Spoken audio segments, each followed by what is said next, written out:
Good evening, Sharks fans. Oh boy, we get to talk about a win. Patrick Marleau is a Shark. He contributes big time. This team looked different tonight, and the Sharks win 5-4 over the Chicago Blackhawks. Welcome to this edition of Teal Town After Dark.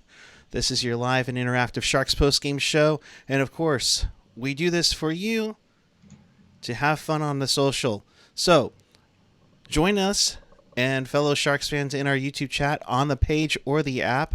Follow us on the social, whether it's Twitter, Instagram, YouTube, Facebook, SoundCloud, Reddit, all at Teal Town USA. And of course, for more Sharks content, hit us up at tealtownusa.com.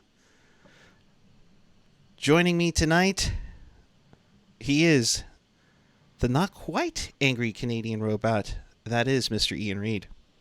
Hey, how you doing, everybody? Ian, we get to talk about a Sharks win. It's true. We get to talk about the Sharks. and here we go. Here we go. Rob Humphrey saying we're going to win the cup. All right. Yeah, playing the parade. Oh, jeez. Felix. You don't need defense to win Stanley Cups, I'm told. So we're good. Really? Stephen Norton, let's go, boys. First W and time for some more. Yeah, it's amazing how one acquisition of a 40-year-old kind of changes things a little bit. I mean, it certainly helps, right? Like, I'm not going to try and take away from the game that Patrick Marleau had. I mean, he had a good game tonight. There's no denying that. 2 goals.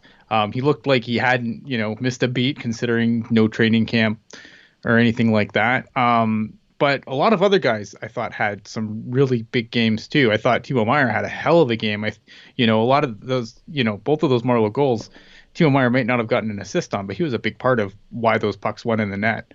So I think Timo Meier deserves a hell of a lot of credit for the game that he played tonight. Kevin Labanc went from being a part of the problem to a part of the solution. I mean, there's guys got better. There was a better effort from a lot of guys tonight that we've been harping on for a while. A lot of that was on the forward side. I think the defensive side of the puck is still a concern. I think Dell had an okay game. I don't think it was an amazing game. It wasn't it, but he didn't have a terrible game either. So, I mean, there's a lot, there's a lot to be happy about tonight. And there's a lot to, obviously, look, we got to win, which is, well, we didn't, the Sharks did. I just sat here and you know what? Twitter. We teal together. All right. That's right. We do teal together. All right. So you know what I mean? Like I'm excited about tonight, but I think there's still a lot of things that you can build off of tonight, but there's still work to be done too. Right.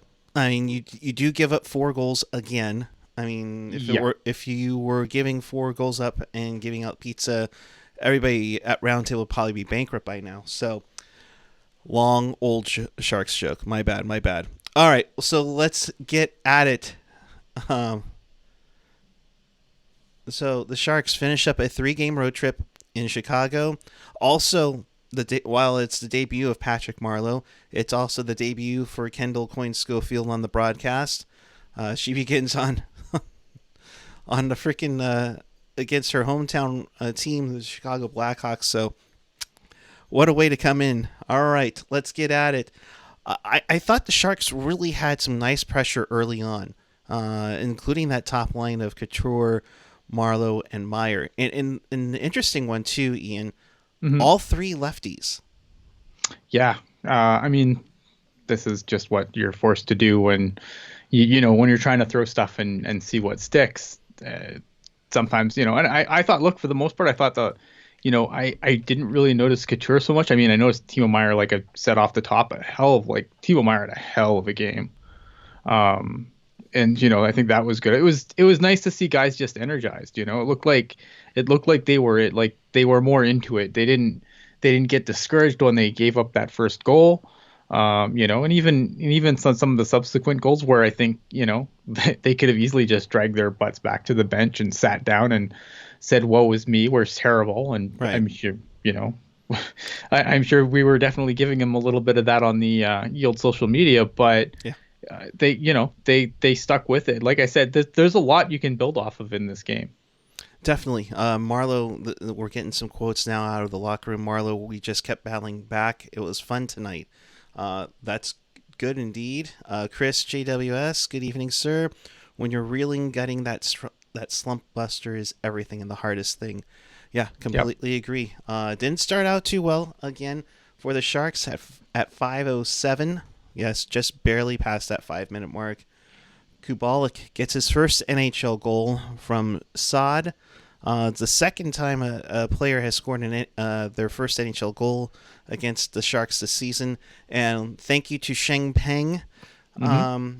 who gave us the info that is the 103rd all time that a player has scored their first NHL goal against the San Jose Sharks. And what's funny is when I looked at that website, it's interesting. You would have thought after how many times that the Sharks have given this up, they're not number one. The Islanders are at 115 since the Sharks came into the league.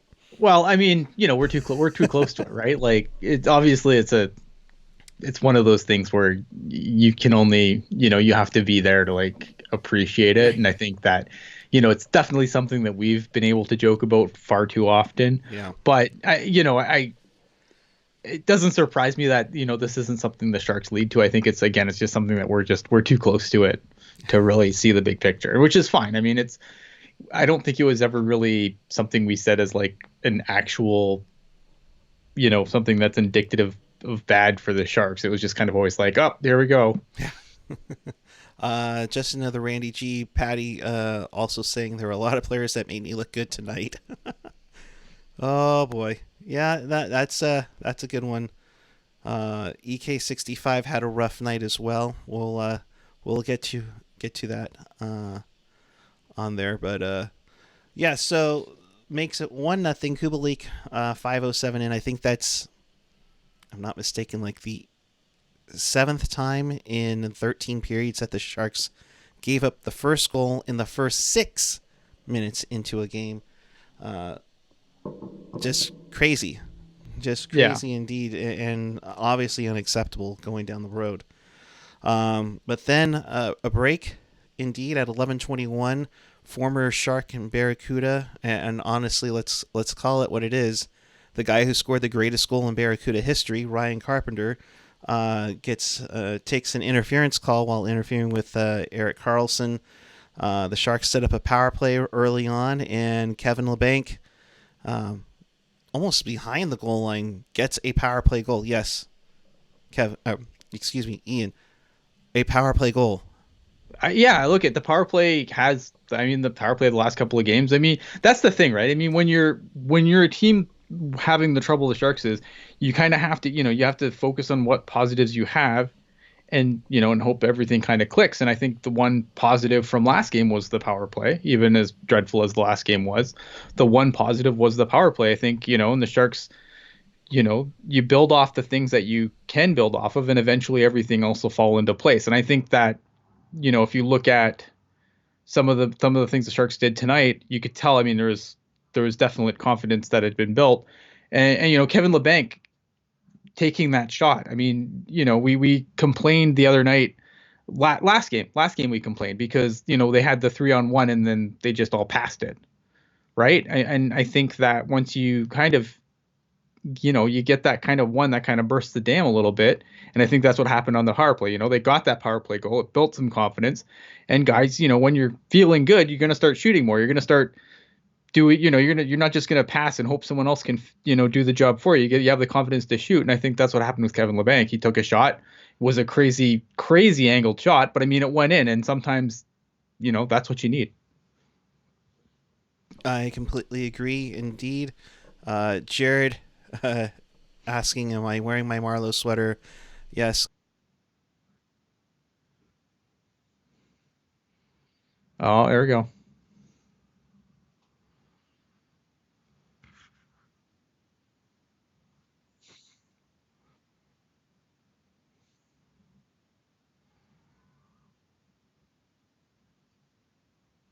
Thank you.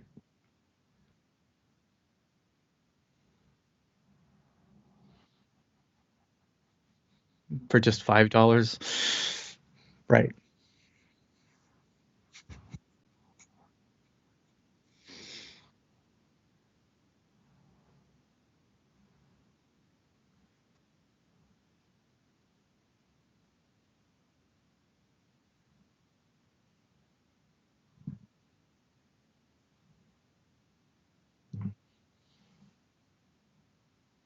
Apparently no one can hear us. I don't know. Puck guy is gone, someone said. What? I don't know. No, I think I'm back now. At least I see you. I think I see you talking. Okay. Oh. Uh-oh. Well, they're gonna be back because I think I got my thing back on. But just less than 2 minutes later, Andrew Shaw makes his return to Chicago, gets on the board the first home game back. Shaw scores to make it 2-1. Yep. That was bad. As bad as this comment, Rob Humphrey. What the heck? Wait, now I can't. Man. Really, Rob? Oh boy. Okay, so back. Yeah, I'm trying to remember which goal this was. I think it was the next Chicago goal that I really had some problems with. Man, Chicago, land of broken toys. Though really, I mean, you look at this roster, and I mean, it's like a who's who of draft picks that they couldn't figure out, like that other teams couldn't figure out. You got Dylan Strome, who's like a regular, and he couldn't do anything on Arizona, which that's pretty rough because Arizona, it's amazing that you can make it the team in Chicago over Arizona, and then you got like Ryan Carpenter there, you got Alex Nylander there, like it's the land of broken toys. And then they magically super glue them together along with Sod. And it works. It's amazing how that works, right? Absolutely. So, I love this one. Christian Ruiz, thank you very much for your donation. AOL free trial extended with your super chat donation. Thank you so much. Yeah. Oh boy, that just never goes away, does it? All right. So they make it 2-1 at 18:26. Patrick Kane said he wanted to rearrange Brendan Dillon's face for some reason, so he goes off for roughing. Sharks get another power play, and who's filling in for the guy who used to tip pucks in San Jose? Patrick Marleau gets his first goal as a Shark. It's like it was written in the script. Ties it up at 2. Ian, 2 power play goals. 2 power play goals. Yeah, I mean, again, you build off of what's working, and I think that's what the Sharks did. They had to start, and they build off what's working. I think, again, it was just a great play. Marleau was in front of the net. Timo was there too. We weren't sure who got the initial tip. Like at first I thought it was Timo's goal. But again, like it's the power play was kind of like executing kind of like the way we know it can. They had a lot of traffic in the net, and it wasn't static. Like the puck was moving around quicker. They got the shots off quicker. Like it just, again, like it's amazing what a little bit of confidence can do for a team. And it just goes to show you, just a little bit, and Patty filling that role left by the guy who plays for the Dallas Stars, does wonders. And PDB saying no preseason, no training camp, and Patty does that. Shows you the player he is. Well, hopefully that's something that can rub off of everybody else, especially the youngsters too, now that he's back. Yeah, definitely. I mean, look, I had my reasons for not being pro this signing, but I mean, you can't argue with the results thus far. Thus far it's good. I got a few, tongue in cheek on Twitter, like, okay, well, now what, Ian? And I'm like, well, it's one game. Like, I'm not going to completely be like, that's it. This is the greatest thing ever. Patrick Marleau's taking us to the cup. Like, you're not going to get that from me, but there's no arguing with the results tonight. No, not at all. Chris JDS, Patty's gonna get dinner at the spaghetti factory, and he gonna tip. Yeah, so, I think the meal should be on someone else, because I mean he's only $700K this year. He shouldn't be buying any meals this year. No, nor should Kevin LeBanc. That's all I'm gonna say. So Erik Karlsson, you're on the clock, bud. And I'm sorry you have to be, but yeah, you had a rough night too, coming from your buddy with the same name. Yeah. So so late in the second period, Dylan doesn't like what Shaw's saying about his mama. He cross Hmm. checks him before a faceoff begins. He goes to the box with like zero point 0.4 seconds left. Yeah. But so that's how the period ends. 15-11 the shots in favor of Chicago after 20 minutes. San Jose 2 for 2 on the power play. But Chicago dominating the faceoff circle 65-35. Everyone's been dominating the Sharks. I feel like I'd have to go back and check the numbers to bear it out, but I don't think there's been a game yet where the Sharks have been over 40% on the power play on the faceoff. Sorry, I feel like they've been under 40% every game they've played so far. I mean, they've had nice periods, but yeah, I think finishing for a game, they just weren't the best. So Chicago would get the power play. They didn't do anything on it there. And then 9:27, a rough giveaway by Erik Karlsson sets up DeBrincat to give to Shaw. Shaw delivers his second of the game at 9:27, 3-2 Chicago. EK65. It was a rough That's night. that's a bad giveaway for Erik Karlsson. Yeah. And I'm not like, don't get me wrong here, and I know I'm going to catch some hell in the chat, but what that I'm going to do this anyway. Erik Karlsson definitely is at fault for, like, it does have a large portion of blame for that giveaway. But here's the problem that I'm having is, we've heard years past, when a guy's that close, when, like, where is the other guy? Like, where's anyone else on the ice letting Karlsson know that DeBrincat is right there on his ass before Karlsson, like, by the time Karlsson sees DeBrincat's there, like, someone should have warned him. Like, this team, when it's at its best, we've heard this team. You can hear this, like, everything's high def now, high def audio. We hear guys yelling on the ice. We're not hearing any of that so far with the Sharks. And and Baker brought this up too, and it's true. Like, yeah, don't get me wrong, Erik Karlsson has to be better in that situation. Yeah, but how in the hell does nobody let him know that DeBrincat's right there to pick his pocket? And that's the problem I have. Like, and I'm not, this isn't to let Erik Karlsson off the hook. I'm not letting Erik Karlsson off the hook here. But when you talk about team play, communication's a big part of that. And unless the Sharks have mastered telepathy, like I said in my tweet, and judging by the results, I'm going to say they haven't, these guys got to communicate better. This has been a team that you've heard them, yelling on the ice before. You're not hearing that so far. You saw a lot of the running into each other, a lot of miscommunication or lack of communication. I mean, that first goal, where we saw like 5 Sharks, all surrounded by in the crease. EK gets pickpocketed, and somehow it's delivered right on the stick to Kubalik for his first NHL goal. I mean, I'm sorry, but there's 6 Sharks that can get a stick out of the way or something. Sure. It's, Yeah, unacceptable. communication. Yeah, communication is definitely a problem. Like, they're not in sync. And if you want to look at something bad about this game, because I mean, it wasn't. Let's be honest. I mean, they won, and it's awesome. And I'm not. You never want to crap on a win, but there's work to be done. Like I said, there's work to be done. You're not going to win many games if you have to score 5 goals to do it. Completely agree. And you need that goal support either way too, which is nice. And the Sharks got it at 10 minutes, just barely over half a minute after Shaw makes it 3-2. Brent Burns throw things on the net, good things could happen. I think he was aiming for Dylan Gambrell on the opposite side, but it deflects off of Blackhawks defender's hand and into the net to tie the game at 3 for Burns, his 200th NHL goal. Yeah.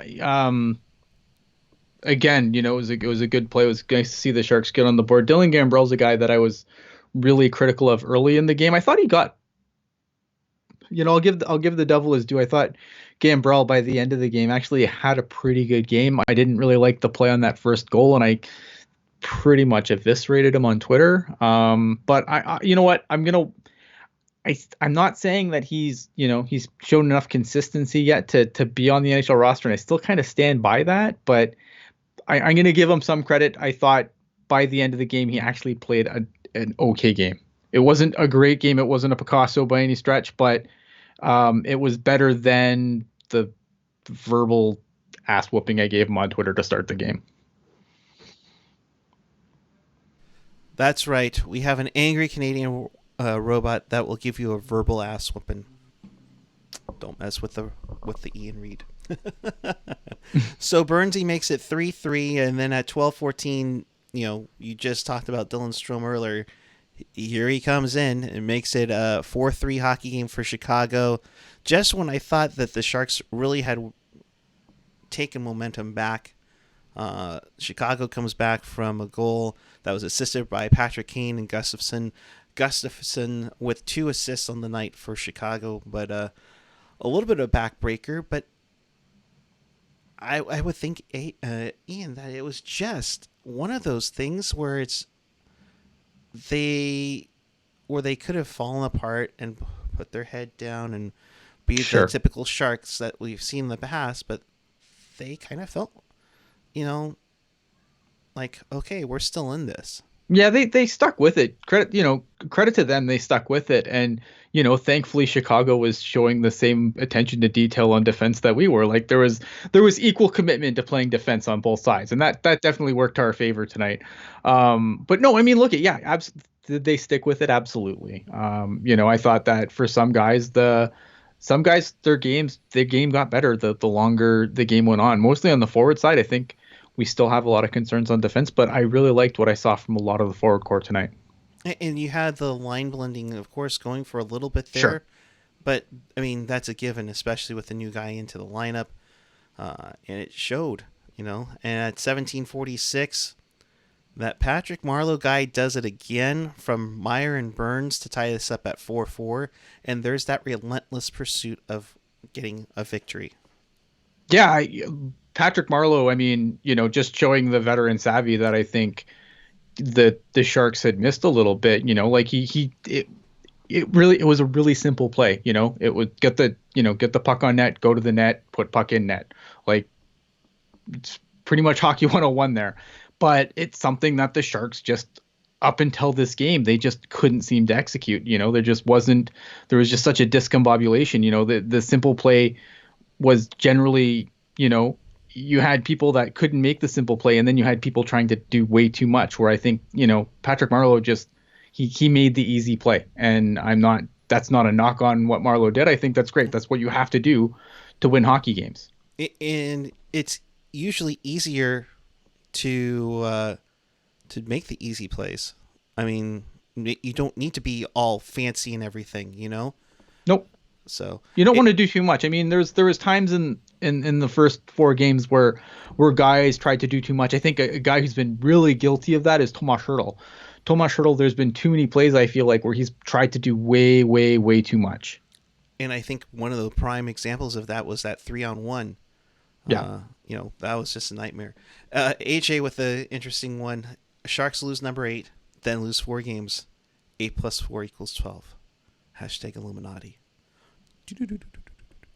I'm not. You can't smell rain or loves puppies. I love puppies. I can smell rain. Look at. I'm letting you guys have this one. I'm not saying it's been a bad thing. I'm just. What do you want me to say? Yay! Everything's awesome. I'm just telling you what I see. No one's. I'm not trying to take this one away from anybody.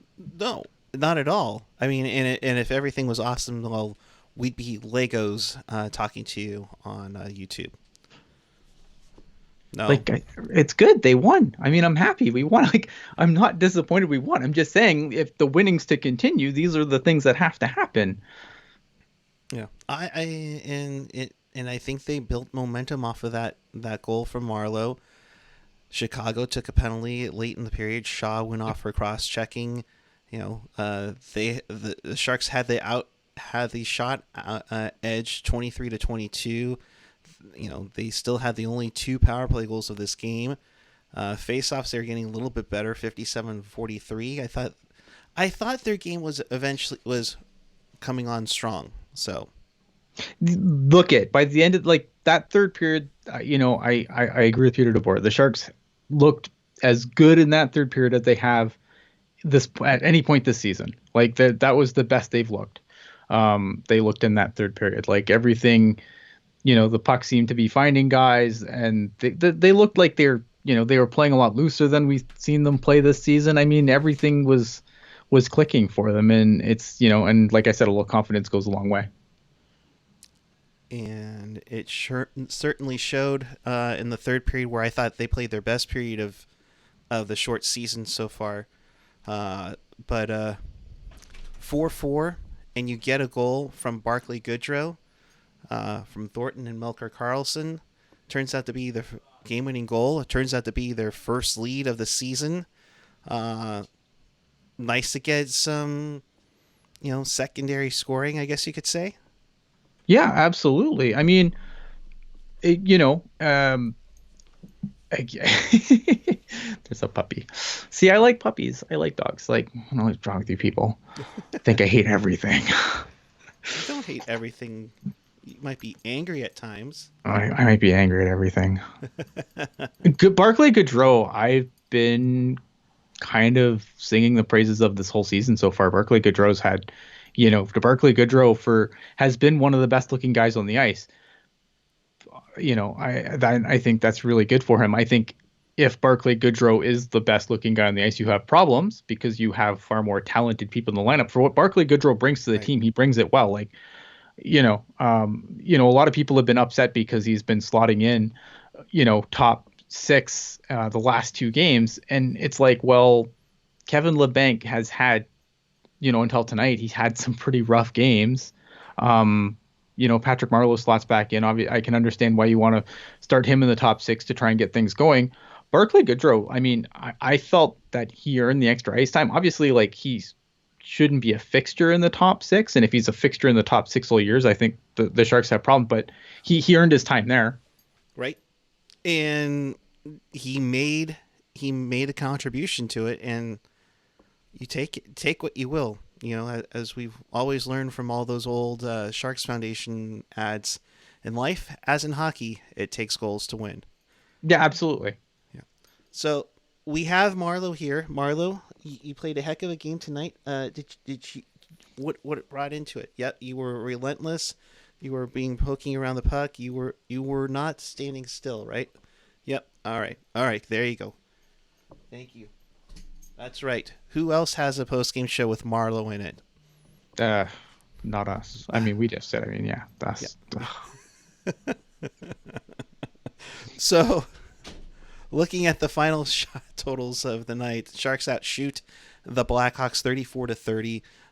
Again, the faceoffs another issue. 56-44 in the faceoff circle. Blackhawks had that advantage. Sharks go 2 for 3 on the power play, so that's nice. Mm-hmm. Back-to-back games where they have a power play goal. Hits 31-29. The interesting one, going into the third period, the Sharks only had one block. They end up with 6. Blackhawks ended up with 18 there. So, I mean, the Blackhawks, the Blackhawks are a fast team. They don't, like, you saw even like on the goals the Blackhawks scored, a lot of them were going to the net. It's hard to block a shot when, the guy's going to the blue paint to try and put the puck in. Like, they're not sitting there, just blasting from the perimeter. They take it right down Main Street. So I think that that's a situation where, I think the block shots, like, everyone's like, oh, look, this team can't play defense. They have no block shots. But when you watch the way that Chicago plays, they drive the puck to the net. Right. Rob Hyman in the chat. Wait, can I get it on there? There we go. Teal Town, USA, reminding you, help to control the pet population. Have your pets spayed or neutered. That's right. Coming up next, instead of a wraparound, we're going to play Plinko. Nice. Yes. So let's talk about Dell.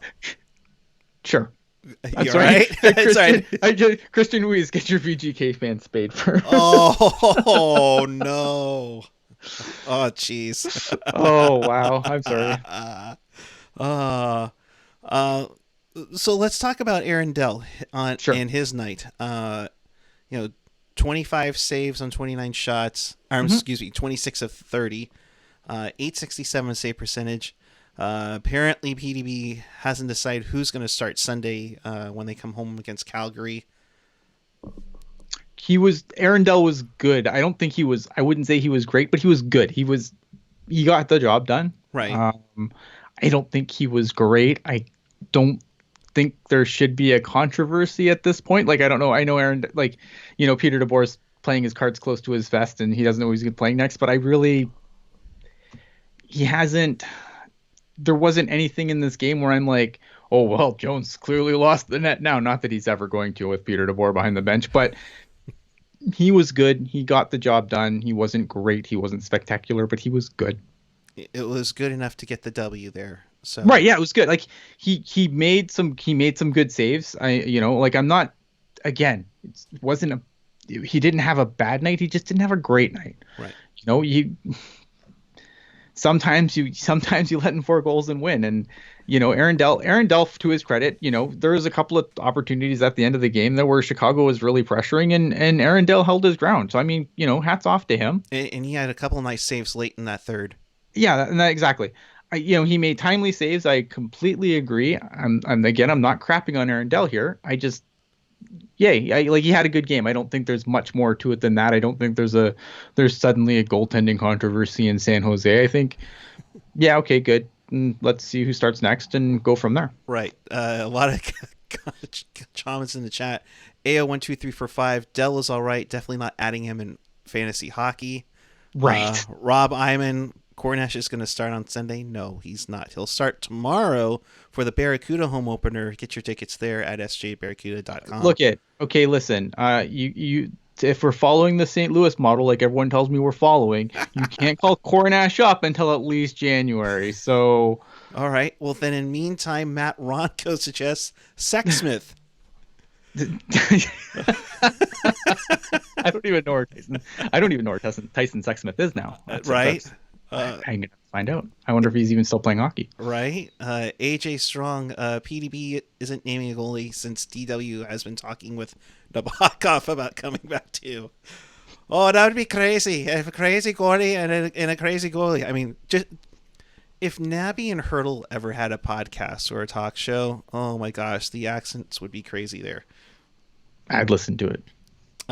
California Cruising, and we saw this earlier, and I saw a lot of kudos to it. What did you think of Kendall Coyne Scofield's broadcast tonight? She did fine. I didn't have a problem with her broadcast. I think for obviously someone who's very green to it, I thought, I think her greenness showed, but I wasn't put off by it. There wasn't anything like. I remember early in the game when it was like, this isn't a coaching problem, and I'm like, oh my god, Bakes, just no, please. Like I didn't have any of those moments with her. I'm like, what in the hell are you talking about? Right. No, I thought she did fine. You know what? She didn't take away from the viewing experience, and I think that's all you can ask from someone who's taking their first swing at the booth. Right. And kudos to her. I know she had a couple of the NBC broadcasts late in the year once they came back. From the All-Star break, but I thought she was really good. I thought, they were all green at first. I think Big still had to learn about it a little bit. Hedekin, did this. JF Turner says better than Pierre McGuire. JF Turner, that is a really low bar to hurdle. Like, and remember, Ian had to deal with Pierre for like far more longer than most of us Americans. God, it's true. It's so true. It's like he knew when Sidney Crosby went to middle school. That's how he knew where he went to middle school. Oh, all right. So, all right. Tracy Lee though saying she was horrible. It's early. We'll figure it out. Rob Humphrey. I don't know. I didn't have an issue with it. I'm not trying to be like politically correct here or anything. If I thought she was bad, I'd tell you. Right. Rob Humphrey, a 3-person announcer booth can be a nightmare, but it seemed to work pretty well. Okay. And of course, it's gonna gel like a hockey team. It's going to gel once they get to know each other. Laurel already requesting another Shark to come back. Wardo needs to turn to 40 and come back to Teal. He didn't look too bad at the Legends game, so AJ saying she Cheater. needs some reps in a big way, but she was okay. The upper Midwest accent dripped out a couple times. It like we said, it's gonna be early. It's gonna be fine. Yeah, I didn't have an issue. Like I honestly like she didn't. I think the worst thing that a comedy like she got her 2 cents in when there was like room for her to do. She didn't really talk over anybody. Right. She didn't, but like ultimately she didn't take away from like my viewing experience where I'm like where sometimes like even with like some of the more veteran people like there's sometimes where Bakes I'm like Bakes what the hell are you talking about? and Right. I and I love Jamie Baker. Don't get me wrong. Like full disclosure, I love Jamie Baker. But there's sometimes where I'm just like really, Jamie? You just said that? All right. Like I didn't have that with her. Like she didn't. I don't know. She didn't take away from my viewing experience, and that's all you can really ask for from a commentary team. Yeah. And it's a start of something big, perhaps. So good night for her overall. So we need to talk about some of these ice times here. Oh, do we? Do we really? Trevor Carrick, 2 minutes 35 seconds.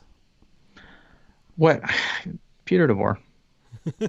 Like what do you want? Like this is the thing, okay?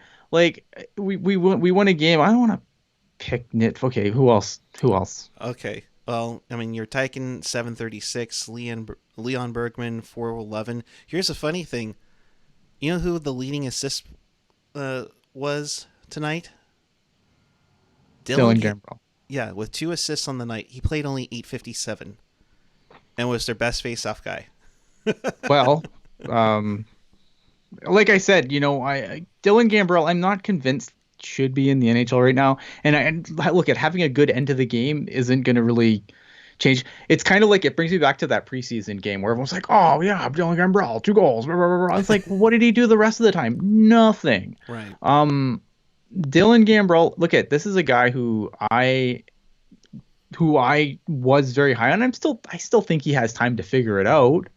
I think it's a little concerning now, but I mean, he shows glimpses of why he was a Hobie Baker nominee, why he was a big part of a team that won a national title. But, you at the NHL, you can't do glimpses. If you do glimpses, you get 8 minutes and 50 seconds of ice time. Right. No, I completely agree on that one. But yeah, I mean, it's the ice times are concerning because if Carrick is playing only, what do you say, 250? 235. Like, geez, 235. I mean, shit, Joachim Ryan got more ice time than that. Yeah. I mean, Matt Ronco brings it up. The guys are going to be gassed by February Right. at this rate. Yeah, and that's obviously a concern, especially when your guys aren't really playing all that sharp to start. Like, let's be honest here. I thought Burns had an okay game. Erik Karlsson didn't have a great game. I think we can all agree on that.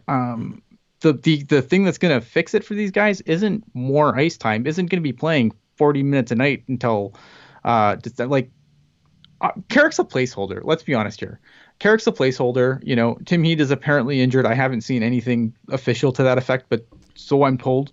Obviously Middleton's on the IR. Like Carrick is like the 10th guy on the depth chart right now. Right. So it's problematic because if it continues, then yeah, you're going to burn guys out. And I don't like that at all. I don't think guys like, Burns had an okay game. I thought Dylan was the best blue liner on the ice tonight. Yeah. But you don't want all these guys to absorb 100 minutes like early on. No, I think he had a great game. I thought Burns was a little more physical too. He definitely had a mean edge to his game tonight. So Laurel in the chat said that A101235's take on Kendall, she did a Dell of a job broadcasting. So, yeah. Wow. And we thought my puns were funny. Okay. Moving onward. So, is it time, Ian? I guess so. I guess so. I guess so. Have the goddamn common courtesy to give him a reach around. It's wraparound.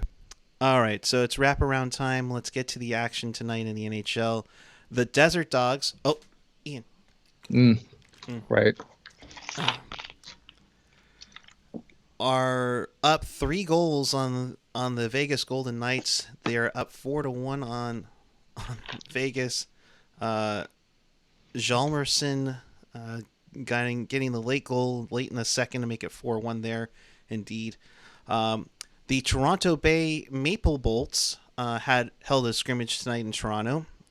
And this one was won by the team in white in Toronto. Tampa Bay beats the Leafs 7-3. Braden Point makes his return with 2 goals. Kucherov gets his second and third. Kevin Shattenkirk has his third. And John Tavares gets his first goal this season. San Ramon native Austin Matthews with his 6th goal indeed. Montreal loses to Detroit 4-2. The Wings are 3-1. Ian? Early in the season, but good for them. I mean, the craziness there indeed. Anthony Mantha, the guy that the Sharks passed on for Mirko Mueller, right? I hate that. It's one you can draft the guy, but you still have to develop the guy. So I mean, there's no saying that the Sharks wouldn't have ruined Anthony Mantha if they had drafted him, if he was the guy that they would have picked instead. I don't know. The 2020 draft game just annoys me. Right. Tyler Bertuzzi, Rockets' least favorite Red Wing, gets his third. Max Domi, his second of the season in a losing effort. The real deal with his 7th goal of the season to help the Oilers win in a shootout 4-3. I mean, their heavy hitters all scored tonight. Draisaitl, McDavid, and Neal on the power play. Yeah, I mean, the Oilers definitely off to a good start. They've gotten good enough goaltending. It's going to be interesting to see how long they can keep this going for, because it's a team that has enough firepower. The problem is, can they consistently keep the puck out of their own net? And that's going to be the task going forward. But so far, I mean, you can't argue with the results so far. Right. Ducks lose their first game of the season, 2-1 to the Pittsburgh Penguins. Interesting one. We were talking about this off the air. Matt Murray and his crazy goaltending savery. That weird. I know. I watched that on a loop for 10 minutes just because I'm like, okay, how does this Matt Murray needs a little of that right now. Yeah, and so much for trying to show off the idea there. Okay, well, you just saw a skeleton look of what we do here, but yeah, we'll take a look on the Twitter it's just a jersey save. I thought they were supposed to make those jerseys tighter. That's all I'm gonna say about it. It doesn't look like it's not like that jersey's hanging off of them though. There's not a whole lot of daylight in there. It's one of those things you just, I don't know, you'll never see it again. It's one of those things where it's not like John Sebastian Jaguar's jersey or Dominik Hasek's jersey where they have the massive inserts on the sides. Yeah, I mean, Jaguar was the biggest offender when Anaheim won the cup. That was peak Stay Puft Marshmallow Man goaltending gear.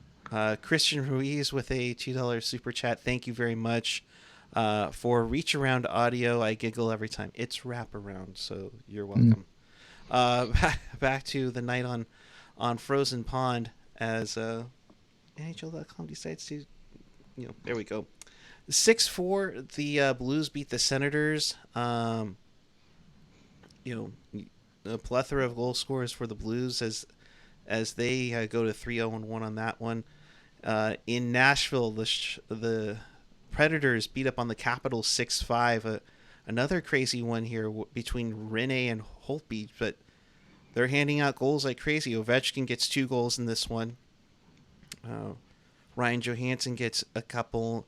Former Shark prospect Nick Bonino gets a goal as well. I mean, yeah, there's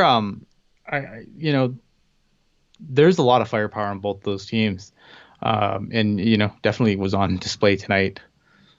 For sure. Winnipeg with a pair of goals from Patrick Laine win 5-2 over the Minnesota Wild. Yes, for all of you watching, the conflicted battle that I supposedly have between Minnie and Winnie. But the Wild start 0-3. That's starting to get a little scary. I mean, is it though? Like, I look at the teams in I think the Central might be like the division in hockey again, because I think there's a lot of good teams in the Central, but Minnesota is not one of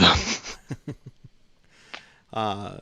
However, this team in the Central didn't do well. The Stars lose 3-2 in a shootout. They go to 1-3-1 on the campaign. Hannafin and Lindholm, not exactly the guys that you were expecting to have score goals for the Flames, but they get their job done, and in the shootout they finish it off. Yeah, the Dallas. I'm not super worried about the Stars yet, but they should be better than that. They're better than this. I'm not too worried about them yet, but man, in that division, like they're kind of like the Sharks. They got to find the switch really soon. I mean, the Sharks have a little bit more of a leeway because I think there's going to be a lot of wishy-washy, whereas like in the Central, I think it's going to be a lot tougher. I mean, aside from Minnesota, all the teams like in Chicago obviously didn't look fantastic tonight, but they showed that they can put pucks in the net. I could see Chicago winning a lot of 6-5 games. Right. Dallas, Dallas has got to figure it out, but I'm not super concerned about Dallas yet, but it's definitely, I can see things getting frustrating there for sure. Well, Joe Pavelski, 1 assist so far in 4 games, which begs the question, Ian, what's wrong with Joe Pavelski? Regression's a hell of a drug. Like, I don't think anything's wrong with Joe Pavelski, honestly. It's his new team, and I think I was really against bringing back Joe Pavelski on the kind of ticket that he wanted because his shot percentage was too high last year, and he was going to regress a little bit. And maybe he gets, I think he'll probably figure it out this season. Does he get 40 goals again? I doubt it. No. Does he get 40? Is he going to be worth his ticket by the end of his ticket? No. Yeah. Like a tiger. I hate calves and puppies. Yes. I hate calves and puppies. Like a tiger saying new coach, new system. Yeah, of course. And it could go with a lot of people, a lot of guys on the Sharks as well. So, I'm not worried about Pavelski. I'm not worried about Dallas. I think that Dallas is a good enough team that I think that, we can all laugh and giggle because they're failing now, but they'll figure it out. They have too much talent. Again, Dallas is a team with too much talent not to figure it out. Christian Ruiz also saying he got his stealth Teal Town shirt. Awesome, thank you for that. But his fiance wore it to sleep before. Oh boy, that just means when we do the next set, you're gonna have to get one for her. So appreciate the purchase, Christian. More are coming. You can get yours, what's left of them, at tealtownusa.com for sure. Rob asks, how do I feel about Joe Pavelski? And despite what people are telling you in this channel, I am a dog person. So, yeah. Right? That tells me I'm a dog person. Sorry. One final score to finish off the wraparound. Avalanche 4, Bruins 2. Pasternak gets a second. Chara his first. Nothing to it. McKinnon gets his first of the year. And Burakovsky, Landeskog, and Belmar getting the others. So that is your night wrap up on the wraparound. But of course, tomorrow we should mention the Barracuda have their home opener. First 4,000 fans will get a clear bag. Remember, there is a clear bag policy now for the Shark Tank. So, yay us. So get your tickets now. I mean, shoot, great deal. Barracuda, Ian, should be a pretty good team this year with they're better than the 5-0 drubbing they got in their and then they got in their opener for sure. Right, for sure. And we'll definitely have Nick Nollenberger on the program in the near future, so be on the lookout. Like, I don't think they're not the best team in that division. Like, I'm kind of terrified of Bakersfield this year. I'm not gonna lie. Well, yeah. I mean, they went on a crazy run themselves, so Yeah, and they're gonna be just as good this year. yeah, for sure. So in case you missed anything or you want to watch this again, check us out on tealtownusa.com or your favorite podcatcher, whether it's Apple Podcasts, Google Podcasts, TuneIn, Stitcher, Spotify, iHeartRadio, you name it. By all means, enjoy it. We do this for you after each and every game.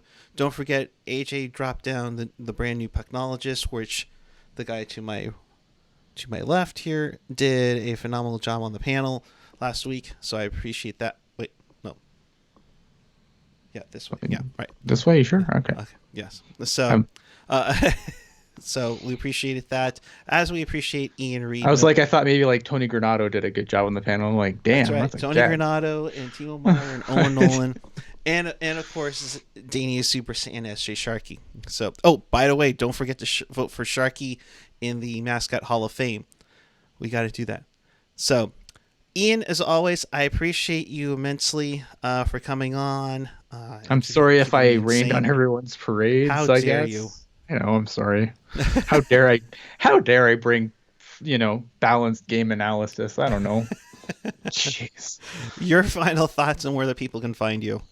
Final thoughts is look at this is one game down. They got to build off of this game and do better. I don't think the schedule gets much easier, and I don't think you're going to be able to win many games needing 5 goals. But if they can sort out what's going on in the defensive zone, and I think it's on more than just a couple of guys, they're going to be fine.